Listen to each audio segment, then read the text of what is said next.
आणि खूप दिवसाच्या नंतर जसं की तुम्ही बघू शकताय आम्ही इथं पार्टीचं नियोजन केलेलं आहे. रखरखत्या उन्हामध्ये तुफानातले दिवे, समाधानजी सोनवणे, गणीबाई, पीके बॉस जे आमचे मेन कुक आहेत. कधी पण बापू थोडे नाराज होते.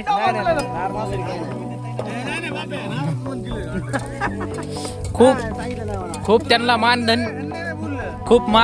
आणि सन्मान दिल्याच्या नंतर आज आलेले आहेत बापू. ही करणीचे हिरे आमचे नारद मुनी, समाधानजी सोनवणे, आपलं सॉरी कसबे. नाही 8% आणि 15% फरक तुम्हाला जाणवला असेल भैया. इथं तुम्ही बोलतानाच तुम्हाला जाणून घे, तुम्ही लक्षात ठेवा. सर तुमचं काय म्हणणं आहे याच्यावर? आजची रोस्ट म्हणजे सर इकडे खोटं बोलायचं नाही. ही रोस्ट म्हणजे विषयच नाही. आज नवीन कुक आमचे तयार झालेले आहेत. आज बघूत आता जळतय का भाजतय का काय होतंय ती.